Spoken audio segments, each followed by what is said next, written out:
بحبنا للدعوة لله رب العالمين تطيب. أسعد قلوبا بالهداية والتقى وانر طريقي كي أراه يطيب. بسم الله الرحمن الرحيم. الحمد لله رب العالمين، والصلاة والسلام على أشرف الأنبياء والمرسلين نبينا محمد وعلى آله وصحبه أجمعين. Chers frères, chères sœurs, assalamu alaikum wa rahmatullahi wa barakatuh. Et bienvenue à tous et à toutes dans la continuité de ces cours où nous passons bi'idhnillahi ta'ala à un nouveau hadith. Le hadith numéro 4 de ce livre qui traite des étapes de la création, عن أبي عبد الرحمن عبد الله بن مسعود قال حدثنا رسول الله صلى الله عليه وسلم وهو الصادق المصدوق إن أحدكم يجمع خلقه في بطن أمه 40 يوما نطفة ثم يكون علقة مثل ذلك ثم يكون مضغة مثل ذلك ثم يرسل إليه الملك فينفخ فيه الروح ويؤمر ب4 كلمات بكتب رزقه وأجله وعمله وشقي أو سعيد. فوالله الذي لا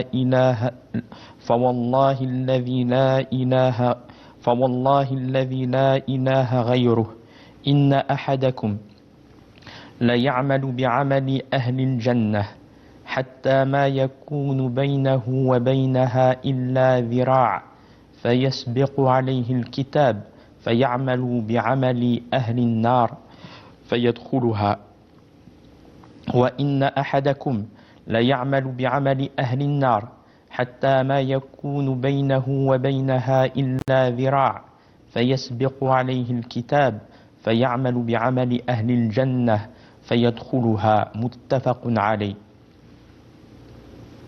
D'après Abi Abdurrahman Abdullah ibn Mas'ud radiyallahu anhu, qu'Allah l'agrée, qui a dit: le messager d'Allah sallallahu alayhi wa sallam a rapporté, et il est le véridique et le digne de confiance. La création de chacun d'entre vous est réunie dans le ventre de sa mère sous la forme d'une goutte de semence durant 40 jours. Il devient ensuite un caillot de sang pour une période semblable et devient enfin un embryon pour une période semblable. Puis l'ange est envoyé à lui. Il insuffle alors l'âme en lui et 4 paroles lui sont ordonnées: l'écriture de sa subsistance, de son terme, de ses œuvres, et s'il sera heureux ou malheureux.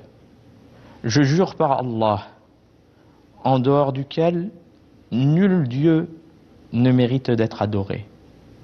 L'un d'entre vous œuvre à la façon des gens du paradis, jusqu'à ce qu'il ne reste plus qu'une coudée entre lui et le paradis. C'est alors que l'écrit le précède et qu'il œuvre à la façon des gens de l'enfer, puis il y entre. Et l'un d'entre vous œuvre à la façon des gens de l'enfer, jusqu'à ce qu'il ne reste plus qu'une coudée entre lui et l'enfer. C'est alors que l'écrit le précède et qu'il œuvre à la façon des gens du paradis, puis il y entre. Rapporté, ce hadith a été authentifié par l'imam al-Bukhari et l'imam Muslim, qu'Allah leur fasse à tout de miséricorde. Donc ce hadith, ce noble hadith, traite des étapes de la création. Il traite des différentes étapes de la création de l'homme dans le ventre de sa mère. Et il met en évidence que les dernières œuvres accomplies par l'homme sont déterminantes de son bonheur ou malheur dans l'au-delà, comme cela sera expliqué bi'idhnillahi ta'ala lors de l'explication de ce hadith. Et il est important à la personne de méditer sur l'origine de sa création. Sur l'origine de sa création. Comment a débuté sa création? Car cela a des répercussions bénéfiques sur le croyant, sur sa foi, sur sa certitude qu'il n'y a nulle divinité qui ne mérite d'être adorée excepté Allah, et que Allah subhanahu wa ta'ala est en droit seul de l'adoration. Quand tu vois ces étapes de la création que nous allons citer dans ce hadith, et de ton origine, tu ne peux que te soumettre au Seigneur de l'univers et reconnaître ta faiblesse. Donc comment la personne, par la suite, après avoir connu son origine et les étapes de sa création, et qu'Allah subhanahu wa ta'ala l'a créée à partir du néant, comment peut-elle refuser la soumission au Seigneur de l'univers? Comment peut-elle renier le jour de la résurrection et la capacité d'Allah subhanahu wa ta'ala de le ressusciter après sa mort? La personne qui médite sur ce hadith voit la capacité d'Allah subhanahu wa ta'ala sur toute chose et qu'il mérite d'être unifié dans son adoration. Ibn Mas'ud radiyallahu anhu, qui rapporte ce hadith, cet éminent compagnon, et qui fait partie des savants parmi les compagnons du prophète alayhi salatu wassalam. Il dit, le messager d'Allah sallallahu alayhi wa sallam nous a rapporté, et il est le véridique et digne de confiance.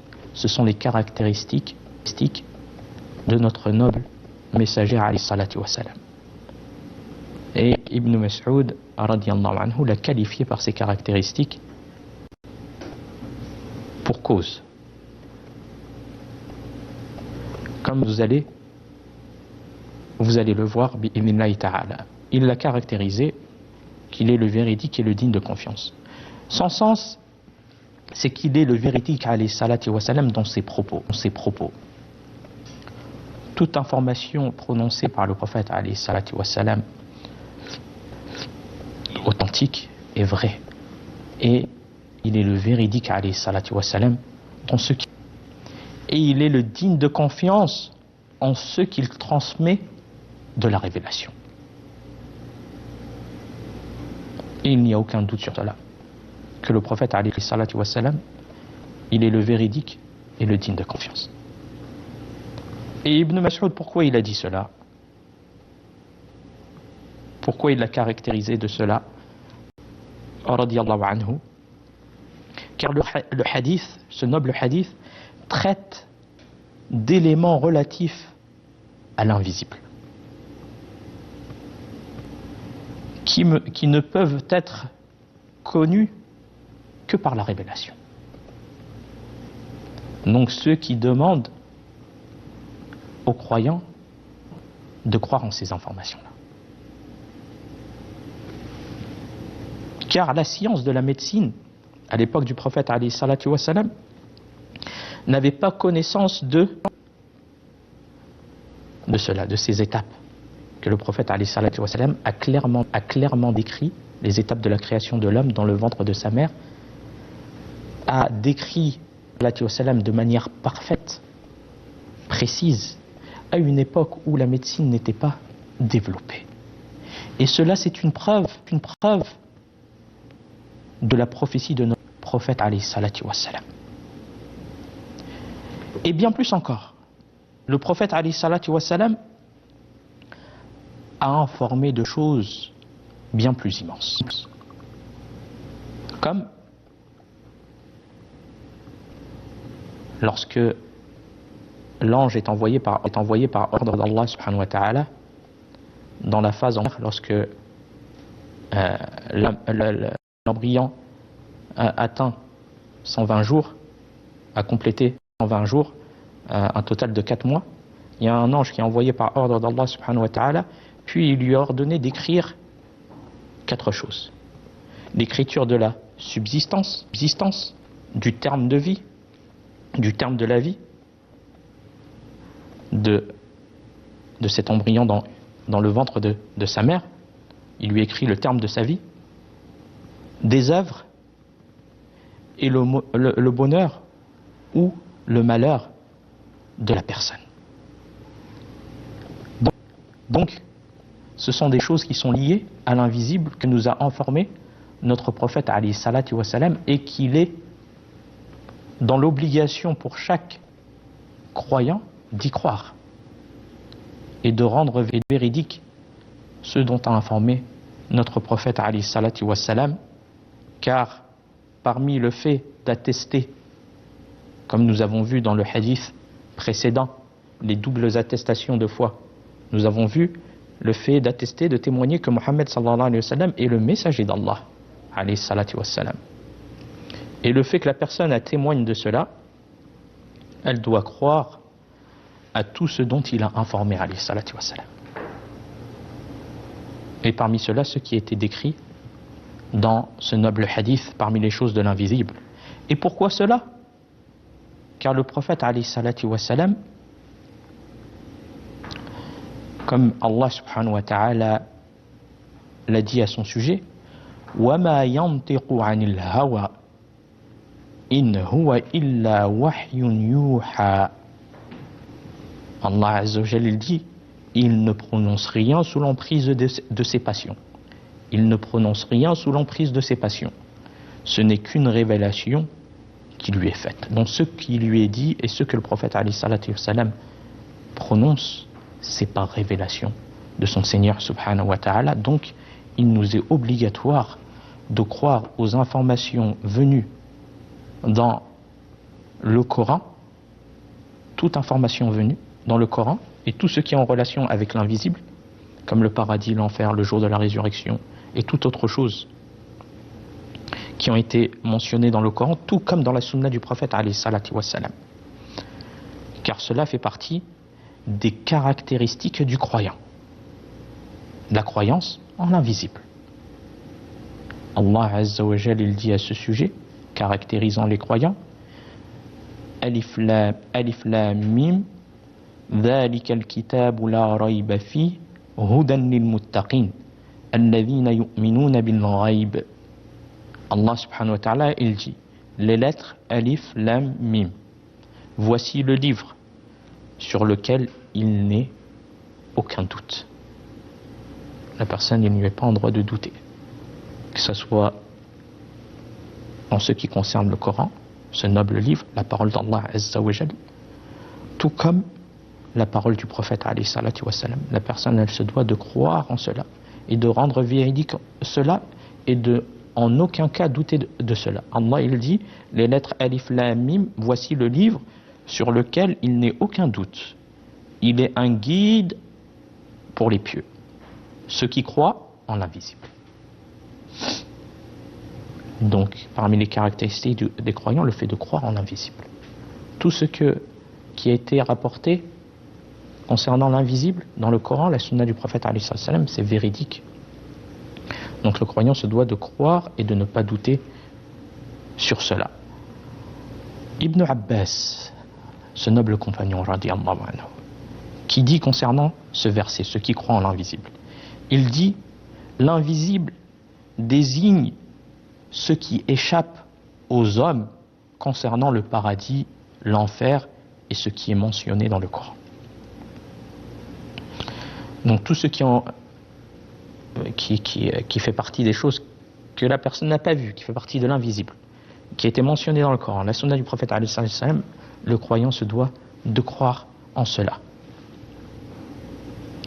Car Allah Azza wa Jal, il caractérise les croyants dans un autre verset par sa parole subhanahu wa ta'ala: إنما المؤمنون الذين آمنوا بالله ورسوله ثم لم يرتابوا. Les vrais croyants, ce sont qui les vrais croyants? Allah il dit les vrais croyants sont ceux qui ont foi en Allah et en son messager, et qui par la suite ne doutent point. Donc le croyant se doit de rendre véridiques les informations contenues dans le Coran, contenues dans la sunna du prophète alayhi salatu wassalam, et ne doit point douter sur cela, car cela est véridique. Puis par la suite, le prophète alayhi salatu wassalam a dit: Inna ahadakum yujma'u khalquhu fi batni ummihi 40 yawman nutfa. Yani la création de l'être humain est réunie dans le ventre de sa mère sous forme d'une semence, d'une goutte de sperme, pendant une période de 40 jours. Voilà le début de la création de l'homme. Et cela désigne la rencontre du liquide de l'homme avec celui de la femme dans l'utérus. Et c'est par ces deux liquides que l'homme est créé. Le mélange du liquide de l'homme, la rencontre du liquide de l'homme avec celui de la femme. Par ces deux liquides que l'homme est créé. Comme Allah subhanahu wa ta'ala fait référence à cela dans son noble livre. قال Allah subhanahu wa ta'ala: ألم نخلقكم من ماء مهين فجعلناه في قرار مكين. Ne vous avons-nous pas créé d'un liquide insignifiant que nous avons placé dans une matrice sûre. Donc la rencontre du liquide de l'homme et du liquide de la femme dans l'utérus est, par permission d'Allah, le début de la création de l'homme. Et Allah subhanahu wa ta'ala, il dit: Inna khalaqna al-insana min nutfatin amshaj nabtalihi faj'alnahu sami'an basira. Nous avons créé l'homme d'une goutte mélangée des semences de l'homme et de la femme, afin de l'éprouver. Nous lui avons aussi accordé l'ouïe et la vue. Et donc le croyant, il regarde son origine, il regarde le début de sa création, comment Allah subhanahu wa ta'ala l'a créé, et que le début de sa création est nutfa, yani une goutte de sperme sortie par les voies urinaires de l'homme qui a rencontré le liquide de la femme, donc le mélange des deux liquides qui est cause par la volonté d'Allah subhanahu wa ta'ala de la création, du début de la création de l'homme. Et Allah Azza wa Jal, quand la personne elle voit son origine et elle médite sur cela, ça lui amène à augmenter sa foi et à savoir qu'Allah subhanahu wa ta'ala a parfait la création des créatures. Et Allah, il est capable de créer la personne comme il le veut, d'un instant. Mais cela montre la sagesse parfaite d'Allah subhanahu wa ta'ala et les étapes de sa création. Et nous continuerons, inshallah ta'ala, l'explication de ce hadith dans le prochain cours. وفي الختام هذا والله أعلم وصلى الله على نبينا محمد والسلام عليكم ورحمة الله وبركاته. والتقى ونر طريقي كي أراه يطير أسعد قلوب